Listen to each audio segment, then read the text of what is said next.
Well, I am pleased to be joined now by Major League Baseball Hall of Famer Frank Thomas. Big Hurt, thank you so much for joining me this morning. That was a pleasure to be with you, Travis. How's everything out there in Nebraska? Oh, excellent, and just got a lot better. Thank you. It's a pleasure. I tell you what, well, before we get started talking baseball, let's talk about what made this interview possible. Talk about your partnership with Verilux. What is it, and what does it do for you?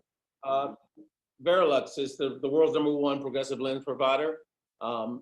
Number one lenses in the world. So for me, as a baseball player, I was 20/10 vision. I could see other things that guys couldn't see on the mound. I could see, the seams out of the pitcher's hand. But once I retired around 45, I started looking at text messages and menus at restaurants and apps on phones. And like, man, everything's blurry. I thought something was really wrong. So I went to my eye care provider, to check my eyes, and the doctor told me that I had presbyopia. And I'm like, what?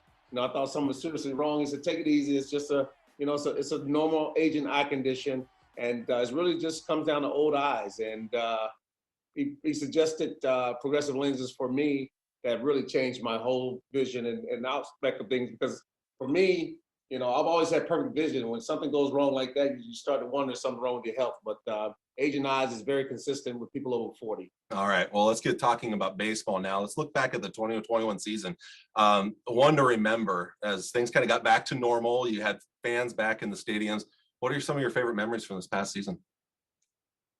Well, I mean, it's obvious things that went on this year. Shohei Ohtani, starting pitcher, as dominant as it comes, and a hitter as dominant as it comes. We haven't seen that thing since the likes of Babe Ruth. None of us have seen it. They talk about, the legendary figure Babe Ruth, and you bring a guy in this year who has 45 home runs, basically 46 home runs, and he has a 9-1 record or a 10-2 record or something like that on the mound. But it's devastating stuff. It's just not cutty thumb. This guy is a dominant pitcher. So that's the biggest story so far. And then you look at guys like Fernando Tatis, Ronald Acuna Jr. was having an unbelievable year before he got hurt, and Vlad Guerrero, who's chasing a Triple Crown still as of today, and Savvy Perez, a catcher hitting 46 home runs.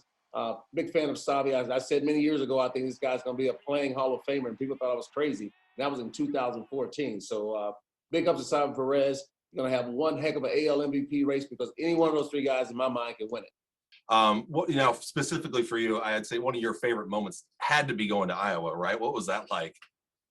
It was amazing. Baseball got it right out there. And for those guys that come out the cornfields with Kevin Costner at night was just magical. And just to watch that whole thing up close with Fox TV, it was great. And just one of the best baseball games we've seen in a very long time. The world got to watch it, and the Yankees coming back late, and then I thought it was over, and my heart was in my chest, and then Tim Anderson hit a walk-off home run. It was a very magical night that night.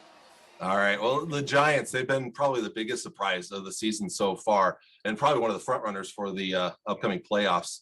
What are the teams that you're looking forward to seeing here in the postseason, and what's your World Series prediction? Well, you watched the Giants and the Dodgers go at it all year. I thought the Giants would falter just because they're not as loaded as the Dodgers. But sometimes, you put the right chemistry together, the right players, they can move mountains, and that's what the Giants have done this year. Because no one thought they could go 6 straight months without having a bad couple of weeks, and they haven't. So, to watch the Dodgers and the Giants, I do think that the Dodgers overtake them in the National League later on because at this point, the Giants got to be a little taxed, a little gas, but the Dodgers just have superstars at every position. But in the American League, you got Houston, you got the Chicago White Sox, you got whoever wins that American League East. We know it's going to be the Rays, but you still got the Yankees, Toronto, Boston still vying for that last 2 spots. But I do like my Chicago White Sox. I'm a little homer here, but they have the pitching, the starters and the bullpen to get through October, along with exciting cast of characters that can hit who are finally healthy together. All right. Well, Big Hurt, I want to thank you so much for taking the time to talk baseball with me. You were my favorite player growing up, and you're the reason I was a White Sox fan growing up too, and still the reason that I love baseball to this day. So this was an opportunity of a lifetime. I just appreciate it very, very much. Thank you. Travis, thank you so much for having me on your show, Travis.